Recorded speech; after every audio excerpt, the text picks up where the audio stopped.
Have you ever looked at a homeless person and wondered who they really were?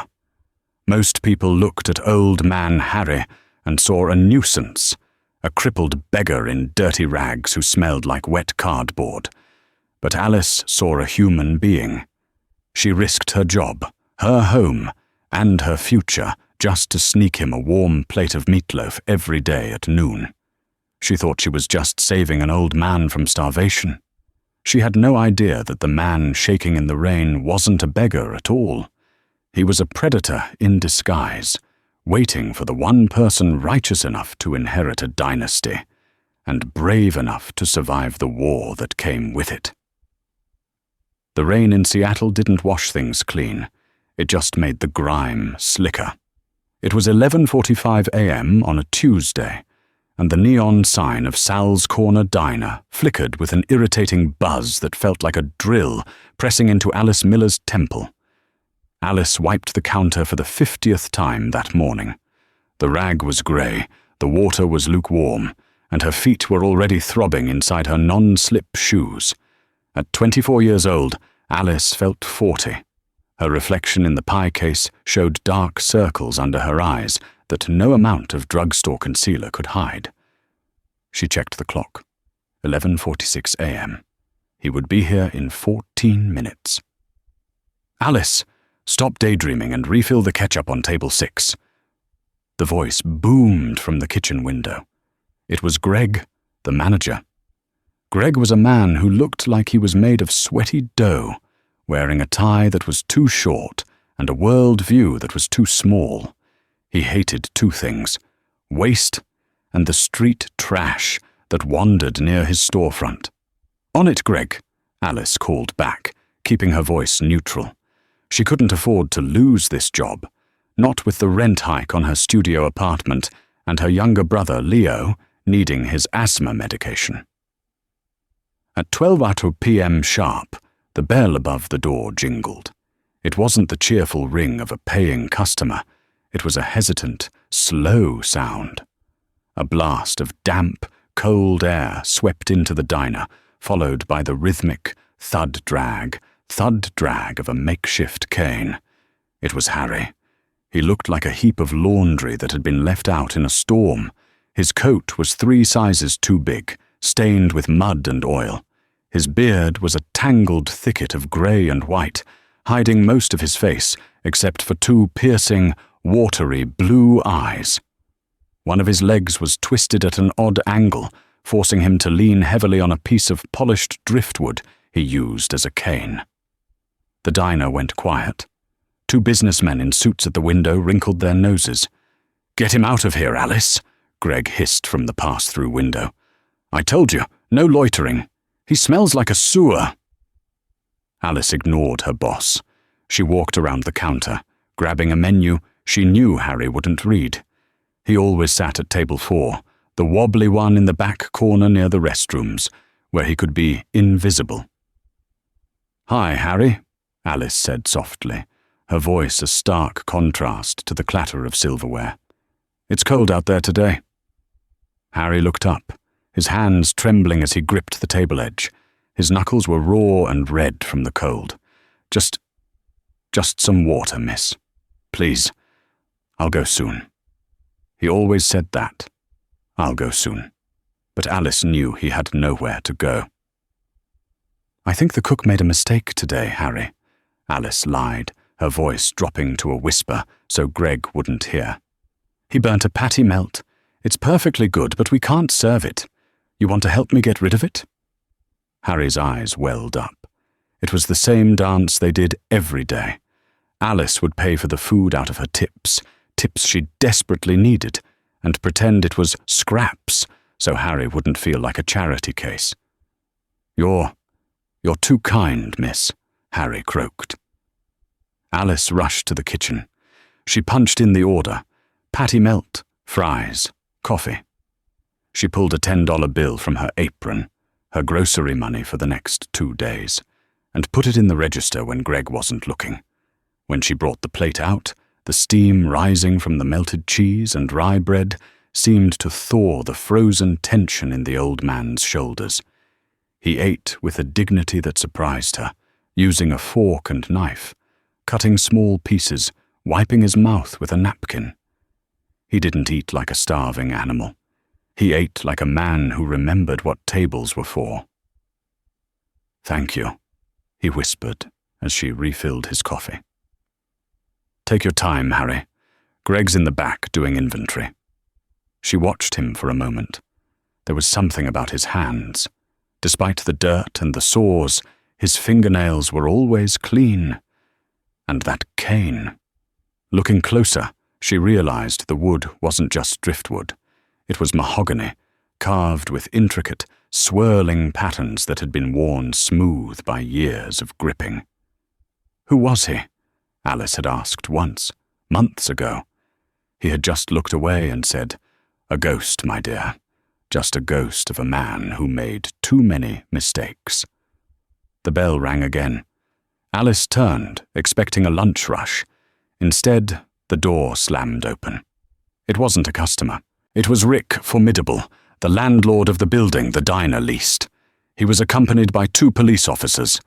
Greg came running out of the kitchen, wiping his hands on his apron. "Mr. Henderson, to what do we owe the pleasure?" Rick Henderson didn't look at Greg. He looked at table 4. He looked at Harry. "I told you, Greg," Henderson said, his voice loud and booming. "I want this place upscale. I'm doubling the lease next year. And part of our agreement is keeping the riffraff off the property." "What is that doing here?" He pointed a manicured finger at Harry. Harry stopped eating. He lowered his fork. He didn't look scared. He looked resigned. "He's a paying customer," Alice blurted out, stepping between the landlord and the table. Greg turned pale. "Alice, shut up." "He bought food," Alice lied, her heart hammering against her ribs. "He's eating." "He smells like a dead rat," Henderson sneered. He turned to the officers. "Officer, remove him. Trespassing." "He's eating!" Alice cried out, desperation rising. "You can't kick him out while he's eating." One of the officers, a younger man who looked apologetic, stepped forward. "Ma'am, the owner of the property wants him gone. We have to enforce it." "I'm not done," Harry said. His voice wasn't a croak this time. It was clear, deep, authoritative. It stopped the officer in his tracks for a split second. But Henderson laughed. "Get him out." The officer grabbed Harry by the arm. Harry winced in pain as he was hauled up. His cane clattered to the floor. "No!" Alice lunged forward, grabbing the cane. "He's crippled. Be careful." "You're fired!" Greg screamed at Alice. "You hear me? You're done! Get out of my diner!" Alice froze. The world seemed to stop. Fired. No paycheck. Leo's medicine. The rent. She looked at Harry. The officers were dragging him toward the door. He wasn't fighting, but his eyes were locked on hers. He wasn't looking at her with pity. He was studying her. "It's okay, Alice," Harry said, his voice cutting through the noise. "Don't worry about me." "Get out!" Greg yelled, pointing at the door. Alice looked at Greg, then at the half-eaten patty melt. She ripped off her apron and threw it on the floor. She grabbed her coat and Harry's cane. "I'm leaving," she spat at Greg, "and I'm taking my customer with me." She ran out into the rain. The alleyway behind the diner was shielded from the wind, but the dampness settled into Alice's bones. She found Harry leaning against a dumpster, shivering violently. The officers had left him there with a warning to keep moving. "Harry!" Alice gasped, running to him. She shoved the mahogany cane into his hand. "Are you okay? Did they hurt you?"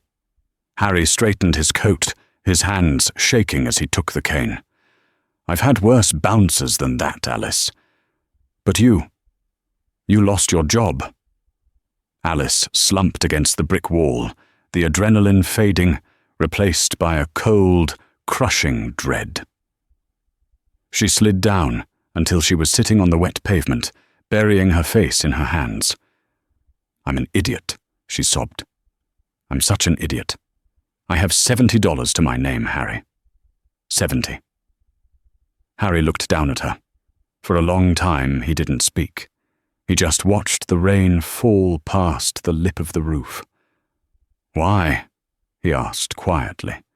"Why did you stand up for a useless old cripple? You knew the manager hated me." Alice wiped her nose on her sleeve. "Because it was wrong. And because my dad used to say that you measure a person by how they treat people who can do nothing for them." She let out a bitter laugh. "Fat lot of good that did him. He died owing the bank a fortune, but he was a good man." Harry's expression shifted. A shadow passed over his face, something darker than the alley gloom. "Good men often die broke, Alice. It's the sharks that survive." "I'm not a shark," Alice muttered. "I'm just tired." She reached into her purse and pulled out a granola bar. It was her dinner.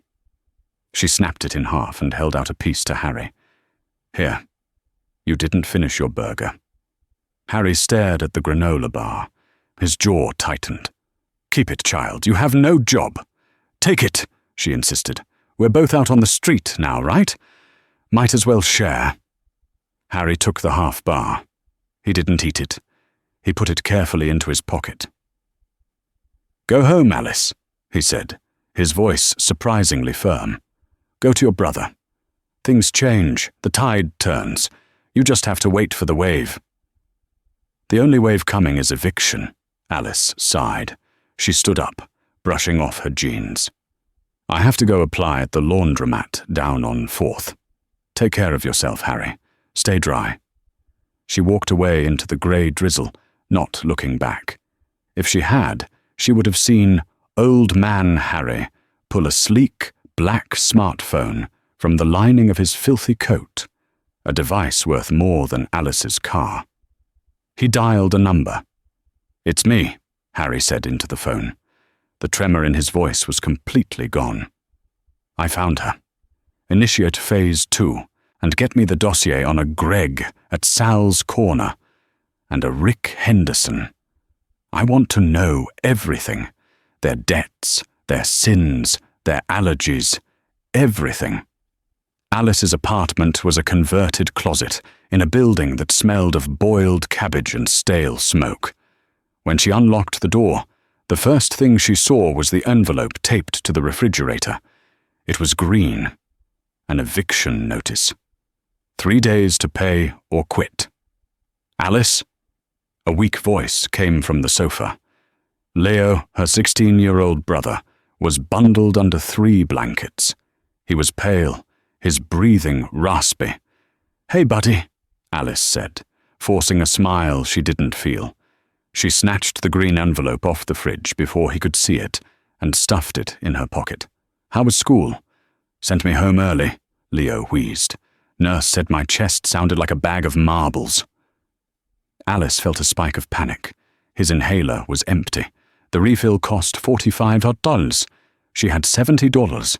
If she bought the medicine, she had $25 left for food and the bus for 2 weeks. "I'll go get your refill in a bit," she said, kissing his forehead. He was burning up. She went into the tiny bathroom and turned on the shower to create steam for him. She looked in the mirror. "You're drowning," the voice in her head whispered. "You played the hero today, and now Leo is going to pay the price." She sat on the edge of the tub and cried silently, so Leo wouldn't hear. The next morning, Alice hit the pavement. She went to the laundromat. Not hiring. She went to the grocery store. Positions filled. She went to a dive bar. Experience required. By 2 p.m. she was exhausted, hungry and hopeless. She found herself walking past the park where the homeless usually gathered. She scanned the benches, looking for Harry. She didn't know why. Maybe just to see a friendly face. He wasn't there. She checked the alley behind Sal's Corner. Empty. A strange feeling settled in her gut. Harry was always around at this time. She started walking toward the bridge, the place where the lifers usually slept. As she passed a luxury hotel, the Fairmont, A black limousine pulled out of the garage. It was sleek, tinted, and moved like a shark through the water. Alice stopped to let it pass. As the car turned, the rear window rolled down just an inch. Alice froze. For a split second, she saw a profile. A sharp nose, a neatly trimmed silver beard, and a pair of piercing blue eyes staring straight ahead. It looked exactly like Harry. But this man was wearing a tuxedo. The window rolled up, and the car sped away. "You're losing your mind, Alice," she whispered to herself. "Starvation is making you hallucinate." She shook her head and kept walking. She had to find a job. But when she got home that evening, there was a man in a suit standing outside her apartment door. He wasn't a landlord. He wasn't a cop. He wore a charcoal grey suit that cost more than her building, and he held a leather briefcase. Alice stopped on the stairs, her heart racing. "Can I help you?" The man turned. He had a face like stone. "Are you Alice Miller?" "Who's asking?" "My name is Geoffrey Vance. I am the lead counsel for the Sterling estate." "Sterling?" Alice frowned. "I don't know any Sterlings. You have the wrong house." "I don't make mistakes, Miss Miller," the lawyer said. He held out an envelope. It was thick, creamy paper with a wax seal. "I was instructed to deliver this to you personally. It is an invitation." "To what?" "To a reading," Geoffrey said. "Mr. Arthur Sterling passed away last night. You are named in his will." Alice laughed nervously. "Look, mister, this is a sick joke. I don't know an Arthur Sterling. I don't have rich relatives. I have a sick brother and an eviction notice." "Mr. Sterling," the lawyer said, his eyes softening just a fraction, "was known to some of his acquaintances by a different name. He had a fondness for Table 4. The hallway spun. The smell of boiled cabbage faded. "Harry," she whispered, "Mr. Sterling requested your presence at the reading of the will tomorrow morning at 9 a.m., 1000 Main Street, penthouse suite." He placed the envelope in her shaking hand. "And Miss Miller?" The lawyer paused. "Mr. Sterling was very specific. He said to tell you, the patty melt was excellent, but the company was better." The elevator ride to the 50th floor of the Sterling Tower took 40 seconds, but for Alice Miller it felt like an ascent to the gallows. She was wearing her only nice outfit, a polyester black pantsuit she had bought for a funeral 3 years ago. It was slightly too tight in the shoulders and smelled faintly of mothballs. She clutched her purse so tightly her knuckles turned white. Inside was Leo's empty inhaler, a reminder of why she was here. When the doors slid open, Alice stepped onto a carpet so plush it felt like walking on moss. The reception area was a fortress of glass and steel overlooking the grey Seattle skyline. Ms. Miller, a receptionist with hair pulled back so tight it looked painful, gestured toward double mahogany doors. "They are waiting." "They." Alice swallowed hard and pushed the doors open. The conference room was massive. At the center sat a table long enough to land a plane on. Seated around it were 3 people who looked like they had been carved out of ice and money. On the left was a man in his 40s, wearing a pinstripe suit that cost more than Alice would earn in a lifetime. He was checking a gold watch, his foot tapping impatiently. This was Richard Sterling, Arthur's eldest son. He had his father's sharp nose, but none of the kindness. Next to him sat a woman who looked like a porcelain doll that had been left in the sun too long. She was beautiful, but her face was tight with Botox and disdain. She was scrolling through a phone with a diamond-encrusted case. This was Beatrice Sterling, the daughter. And at the end of the table, leaning back with a predatory grin, was a younger man. Maybe 25. He wore a velvet blazer and no tie. Conrad, the nephew. The wild card. "Finally," Richard snapped, not bothering to stand. "The charity case arrives." Geoffrey, the lawyer who had visited Alice, stood at the head of the table. "Please sit, Miss Miller." Alice took the empty leather chair at the far end. It squeaked as she sat, and Beatrice smirked. "Let's get this over with," Richard said, glaring at Alice. "Geoffrey, cut her a check for $5,000 for her services to my father, and let's move on to the real assets." "I'm afraid it's not that simple, Richard," Geoffrey said, his voice cool and detached. He placed a hand on a laptop connected to a massive screen on the wall. Arthur left a video will. He was quite specific that it be played only when all parties were present.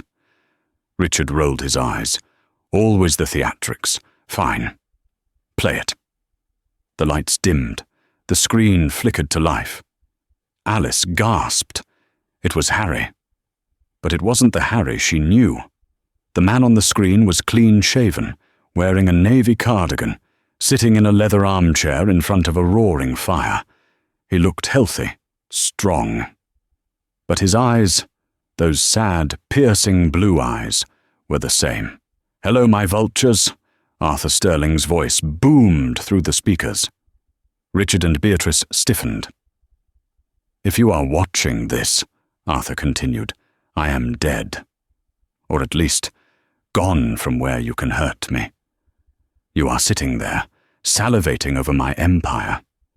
Richard, you probably already ordered a new yacht. Beatrice, you're likely wondering if you can liquidate the charity foundation to buy an island." Beatrice scoffed, crossing her arms. "I failed you," Arthur said, his voice dropping. "I gave you everything, and it made you nothing. You are hollow, cruel. You treat the world like a buffet and people like napkins." The camera zoomed in on Arthur's face. He seemed to look directly at Alice. "But in the last year of my life, I decided to conduct an experiment. I stripped away the name, the money, the power. I became Harry. I sat in the rain. I begged. I wanted to see if anyone would see the human being beneath the rags." Alice felt a tear slide down her cheek. The room was dead silent. "Hundreds of people walked past me," Arthur said, "including you, Richard. You stepped over me on 4th Avenue last November. You told your bodyguard to kick the trash out of the way." Richard's face turned a violent shade of red. "That's a lie." "But one person didn't." Arthur smiled. It was the warm smile Alice remembered. "A waitress, a girl with nothing, who gave me everything. She fed me when she was hungry. She defended me when she was powerless. She showed me that nobility isn't in the blood, it's in the heart." Arthur leaned forward. "Therefore, I, Arthur Sterling, being of sound mind, leave the entirety of my estate, including 51% controlling interest in Sterling Global, the Manhattan properties, the Swiss accounts, and the Aspen estate, to Alice Miller." The silence in the room was so heavy, it felt like physical pressure. "The remainder of the family," Arthur added, "will receive a monthly stipend of $2,000, provided they hold a steady job for 6 months. Alice will be the sole executor and trustee. She decides if you get a dime more." The screen went black. For 3 seconds, nobody moved. Then, the room exploded. "You senile old bat!" Richard screamed, slamming his fist on the table. He spun toward Alice, his eyes bulging. "And you dirty little con artist! You slept with him, didn't you? You manipulated a dementia patient!" "I didn't know who he was," Alice cried, shrinking back into her chair. "I just gave him a sandwich."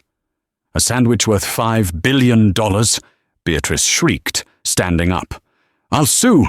We'll tie this up in court for 50 years. You'll never see a penny." "Actually," Geoffrey interrupted, his voice cutting through the chaos like a blade, "the will is ironclad." Arthur anticipated this. He had 3 psychiatrists certify his sanity the day he recorded that video.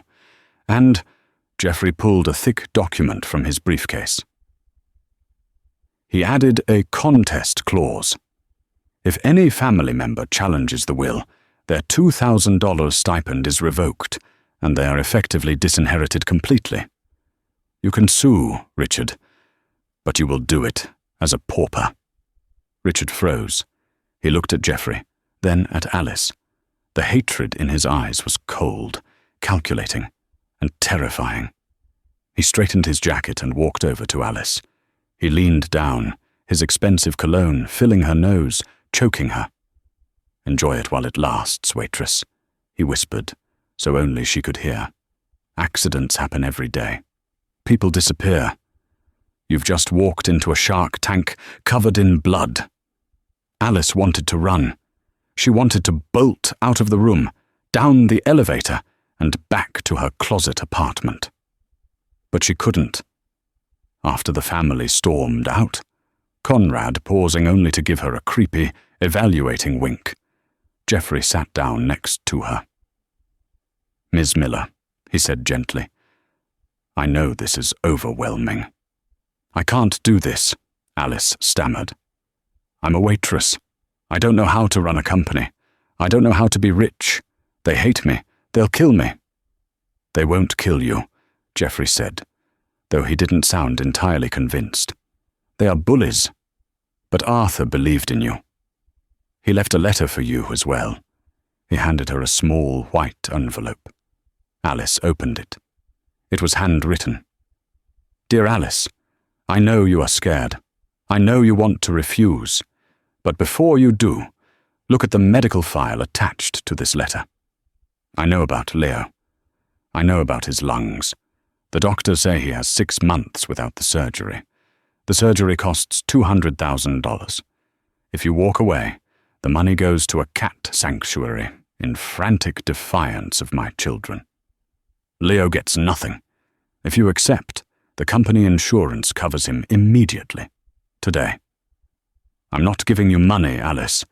I'm giving you a sword. Fight for your brother. Fight for the people like Harry, who the world ignores. Do what I was too weak to do. Your friend, Harry." Alice lowered the letter. Her hands were shaking. She thought of Leo, wheezing under the blankets. "Where do I sign?" she whispered. The next week was a blur. It wasn't a dream coming true. It was a military operation. Alice and Leo were moved out of their apartment and into the Sterling estate, a sprawling mansion on the cliffs overlooking the Sound. It was beautiful, cold, and lonely. Leo was immediately admitted to the best private hospital in the state.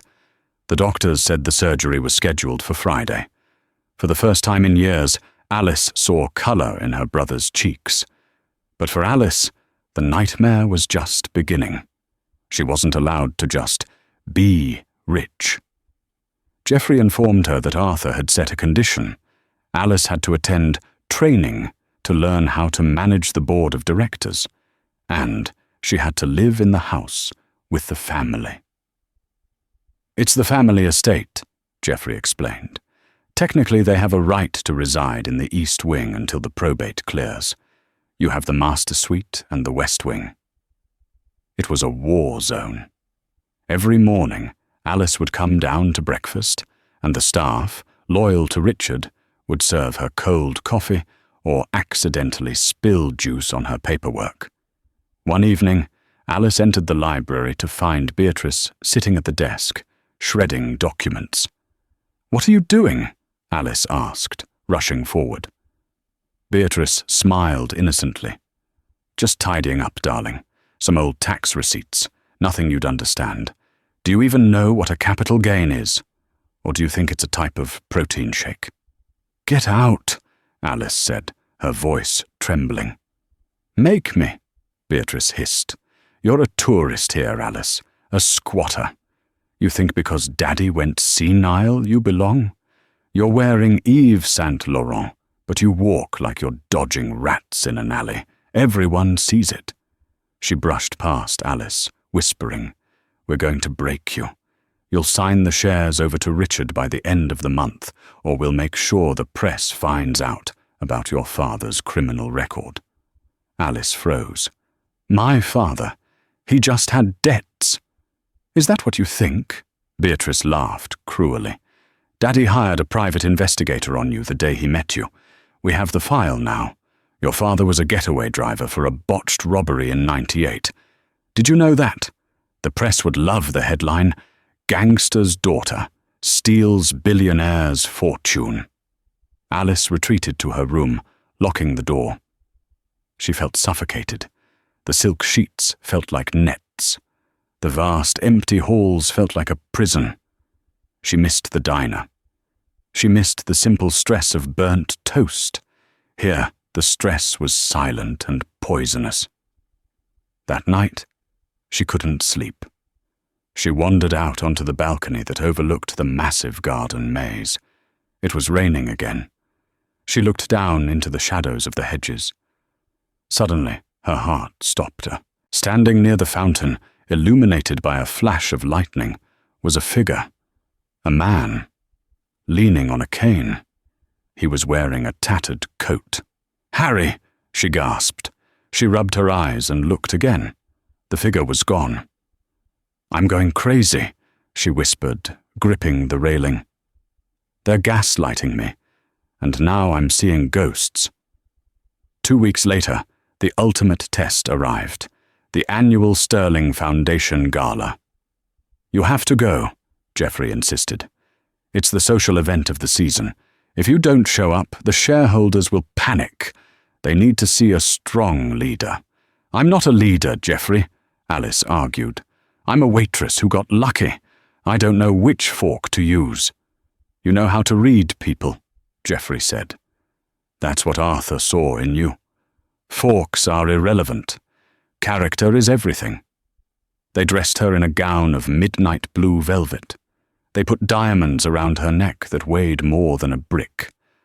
When Alice looked in the mirror, she didn't recognize herself. She looked powerful. She looked dangerous. But inside, she was shaking. The gala was held in the grand ballroom of the estate. There were 300 guests, senators, celebrities, tech moguls. As Alice descended the grand staircase, the room went silent. All eyes were on her. Richard and Beatrice were at the bottom of the stairs, holding champagne flutes. They looked like predators waiting for a wounded deer to tumble down the slope. "Smile," Richard muttered as she reached the bottom. "Try not to embarrass the name too much." "Good evening, Richard," Alice said, keeping her chin up. "You're drinking on the job? I thought I cut your allowance." Richard's eyes flashed with rage, but he forced a tight smile for the cameras. "You'll pay for that." The night was a blur of fake smiles and judgmental stares. Alice felt like an imposter. Every time she laughed, she felt Beatrice's eyes boring into her back. Around 10 Tahuocalos p.m., the catastrophe happened. Alice was speaking with a senator when a shrill scream cut through the music. "Thief! Stop her!" It was Beatrice. She was standing near the buffet, pointing a trembling finger at Alice. "She stole it. She stole my mother's emerald necklace." The music stopped. The crowd gasped. "What are you talking about?" Alice asked, stepping forward. "Don't play dumb," Beatrice cried, crocodile tears streaming down her face. "I saw you eyeing it in my room earlier. It's gone. Check her purse. Check her bag." "This is ridiculous," Alice said. "I own this house. Why would I steal a necklace?" "Because you're trash," Beatrice screamed. "You can't help yourself. It's in your blood." Security guards, employed by the Sterling firm and loyal to Richard, stepped forward. "Ms. Miller, we need to check your clutch." "No," Alice said, clutching her bag. "This is a setup." "Check it," Richard shouted, "unless you have something to hide." The senator looked at Alice with suspicion. The cameras were flashing blindingly. Alice felt cornered. If she refused, she looked guilty. If she let them check, she knew they had planted it.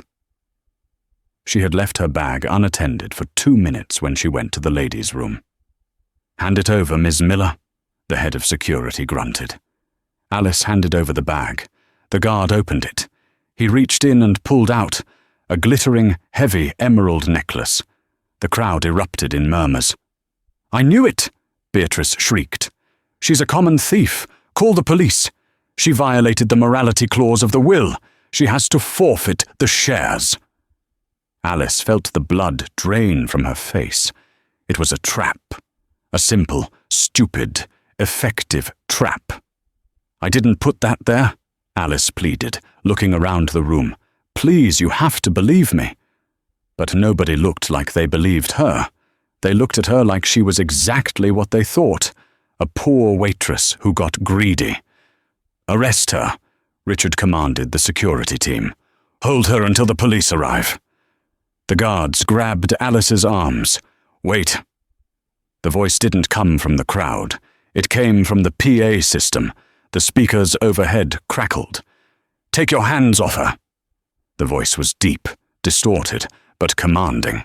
The massive screen behind the stage, usually displaying the charity logo, flickered. Footage appeared. It was grainy, black and white. It was security camera footage, but not from the ballroom. It was from the hallway upstairs. The timestamp was 9:15 p.m. On the screen, Beatrice was seen tiptoeing up to a coat check area. She looked around, pulled the emerald necklace from her own neck, and slipped it quickly into a small beaded clutch. Alice's clutch. The ballroom went deathly silent. Beatrice turned pale. She looked up at the screen, her mouth opening and closing like a fish. "I believe," the distorted voice on the speakers boomed, "that constitutes attempted fraud and framing a trustee, which according to the will results in immediate expulsion from the estate." Richard looked around wildly. "Who is doing that?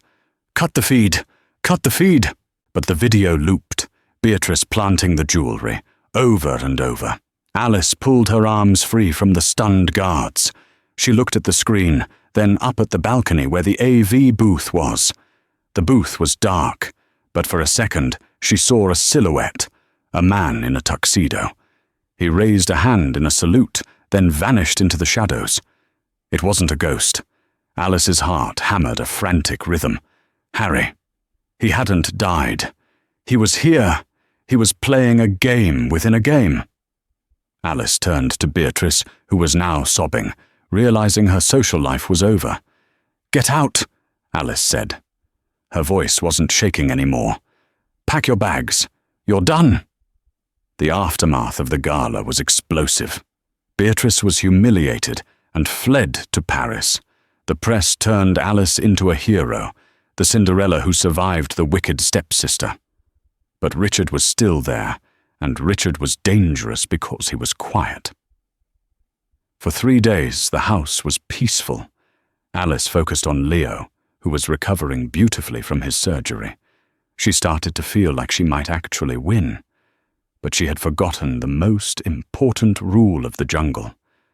A wounded predator is the most lethal. On Tuesday afternoon, Alice received a call while she was in a board meeting. "Ms. Miller?" "Yes." "This is Dr. Evans at Seattle Grace. Ideally, I wouldn't call you during work, but there's been an issue with Leo." Alice stood up, knocking her chair over. "What issue? Is he okay?" He's gone, Miss Miller." "Gone? What do you mean, gone? Did he die?" Alice screamed, the boardroom staring at her in shock. No, I mean, he was discharged. His uncle came to pick him up. Mr. Richard Sterling. He showed us the paperwork signed by you, authorizing the transfer to a private facility in Switzerland." "I never signed that," Alice yelled. "Where is he?" "Mr. Sterling said he was taking him to the airfield. They have a flight in an hour." Alice dropped the phone. Switzerland. If Richard got Leo to Switzerland, Alice would never see him again. He would hold Leo hostage in some remote sanatorium, using him to force Alice to sign over the company. "Get my car!" Alice shouted at Geoffrey. "Now!" She ran out of the building. It was pouring rain again. She didn't wait for her driver. She jumped into the company SUV and peeled out of the garage, heading for the private airfield on the outskirts of the city. She drove like a maniac, swerving through traffic, tears blurring her vision. Leo. Please be okay. She reached the airfield just as a sleek Gulfstream jet was taxiing onto the runway. Alice smashed the car through the chain-link security gate, the metal screeching. She drove straight onto the tarmac, blocking the path of the jet. She slammed on the brakes and jumped out, standing in the rain, waving her arms. The jet engines whined down. The door opened. Richard stepped out onto the metal stairs, holding an umbrella. He looked annoyed, not scared. "You're violating federal aviation laws, Alice," he shouted over the wind. "Give me my brother," Alice screamed. "He's fine. He's inside watching a movie. We're going to a specialist in Zurich. You should be thanking me." "I know what you're doing, Richard. You're taking him as leverage. Give him to me, or I swear to God I will destroy you." Richard laughed. He walked down the stairs, flanked by 2 large bodyguards. "You can't destroy me, Alice. You're a waitress. You stumbled into a world you don't understand. Now, be a good girl. Get in your car and drive away. I'll send you pictures of Leo. And in a few days, I'll send you a document to sign. If you sign it, Leo lives a life of luxury. If you don't, well, Swiss healthcare can be so unpredictable." He signaled the bodyguards. "Remove her." The men advanced on Alice. She backed up, trapped between the thugs and her car. "Help!" she screamed, though there was no one but the wind. One guard grabbed her arm, twisting it behind her back. She cried out in pain. "Don't hurt her too much," Richard sneered, "just enough to teach her a lesson." Suddenly, a high-pitched whistling sound cut through the air. Thwack! The guard holding Alice shouted and released her, clutching his knee. A golf ball? No. A heavy, polished wooden cane had flown through the air like a javelin, striking the guard's kneecap with bone-shattering force. Richard spun around. "Who's there?" From the fog at the edge of the hangar, a figure emerged. He wasn't walking with a cane today. He was walking with a purpose. He wore a trench coat, the collar turned up. "I think," the man said, his voice familiar, deep and terrifyingly calm, "you have something that belongs to me, Richard." Richard's eyes went wide. His face lost all color. He looked like he was seeing a demon. "Dad?" Richard whispered. Arthur Sterling stepped into the light. He wasn't dead. He wasn't a ghost, and he looked furious. "Hello, son," Arthur said. "I believe I told you to leave the girl alone." The rain on the tarmac seemed to freeze in midair. The only sound was the dying whine of the Gulfstream's engines and the heavy, ragged breathing of Richard Sterling. He stared at his father. Arthur Sterling, the man whose funeral he had attended, whose casket he had stood over, whose empire he had tried to dismantle piece by piece, was standing 10 feet away. He looked older, tired, but undeniably alive. "Impossible," Richard choked out, stumbling back against the metal stairs of the jet. "I saw the death certificate. I saw the body. You had a heart attack in the study." "I had a sedative in the study," Arthur corrected, his voice cutting through the wind like a razor. "Administered by Dr. Evans, who is far more loyal to me than he is to your bribery, Richard." Arthur walked forward, stepping over the guard, writhing on the ground, in pain from the cane strike. He stopped right in front of Alice. He didn't look at his son. He looked at the terrified waitress. "Are you hurt?" Arthur asked gently.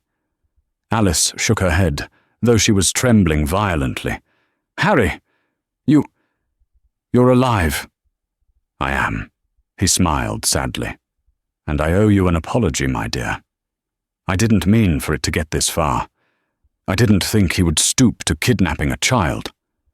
Arthur turned his gaze to Richard. The warmth vanished from his eyes. It was replaced by the cold, hard steel of a man who had built a billion-dollar empire from scratch.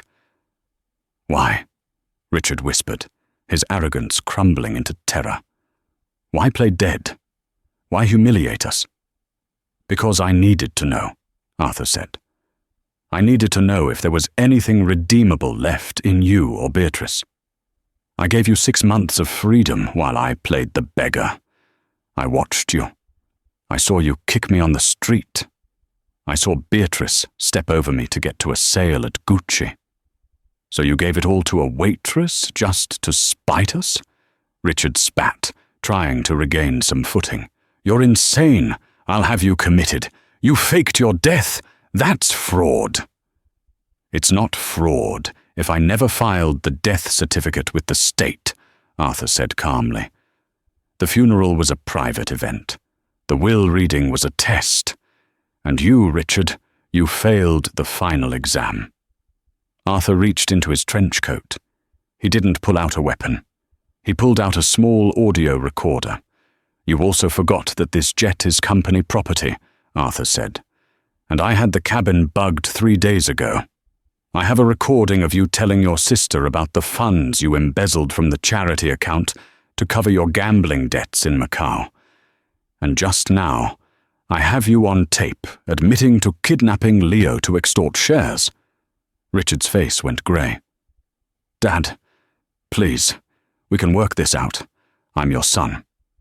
"You were my son," Arthur said, his voice cracking with a deep, hidden pain. "Now, you're just a liability." Sirens wailed in the distance. Blue and red lights flooded the wet tarmac. "Jeffrey isn't just a lawyer, Richard," Arthur continued, as police cruisers screeched onto the runway, surrounding the jet. "He's a former federal prosecutor. He's been building the case against you and Beatrice for months. I just needed the final nail in the coffin." The police officers swarmed the area. Richard didn't fight.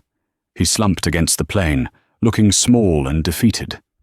As they cuffed him and led him away, he looked back at Arthur one last time. "I just wanted you to be proud of me," Richard sobbed. "Then you should have tried being a good man," Arthur replied softly, "instead of a rich one." As the police car drove away, the adrenaline left Alice's body. Her knees buckled. Arthur caught her. "Leo!" she gasped. "He's on the plane!" "Go get him," Arthur said, nodding toward the cabin. Alice ran up the stairs. She found Leo sitting in a plush leather seat, wearing noise-cancelling headphones, eating a bowl of gourmet ice cream. He looked up, surprised. "Alice," he mumbled, pulling off the headphones. "Uncle Richard said we were going to see a doctor who lives in a castle. Is the movie over?" Alice grabbed him and hugged him so tight he squeaked. She buried her face in his neck, sobbing uncontrollably. "Yeah, buddy," she whispered. "The movie's over. We're going home." 3 months later, the sign above the door still buzzed with that irritating electrical hum. But the interior of Sal's Corner Diner looked different. The floors were clean. The windows sparkled. The smell of stale grease was gone, replaced by the aroma of fresh, high-quality coffee and roasting beef. The lunch rush was in full swing, but there was no Greg shouting from the kitchen window. Greg had been fired 2 months ago and was currently working at a car wash in Tacoma. Alice walked through the dining room, pouring coffee. She wasn't wearing a stained apron anymore. She wore a smart, casual blazer and jeans. She didn't have to work here. She owned the building now. In fact, she owned the whole block. But she liked the Tuesday shift. It kept her grounded. She walked to the back corner. To table 4. It was no longer the wobbly table. It was reserved. Sitting there was Arthur Sterling. He wasn't wearing rags, but he wasn't wearing a tuxedo either. He wore a comfortable wool sweater and reading glasses, looking over a stack of documents. "Your usual, Mr. Sterling?" Alice asked, placing a steaming mug on the table.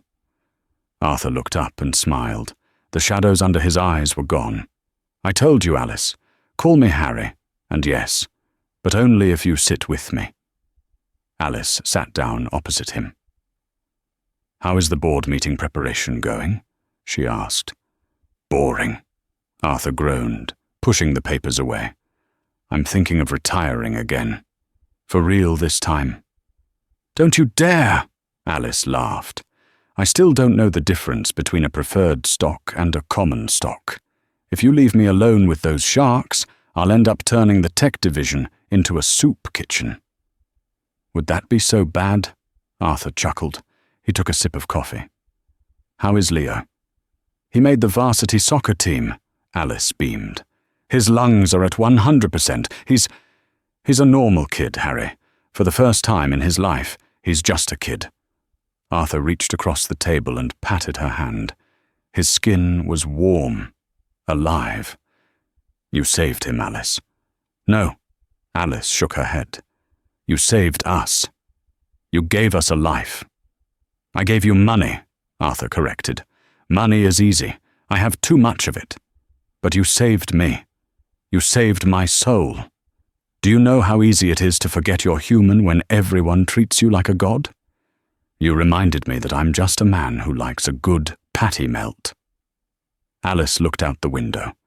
It was raining again, the classic Seattle drizzle.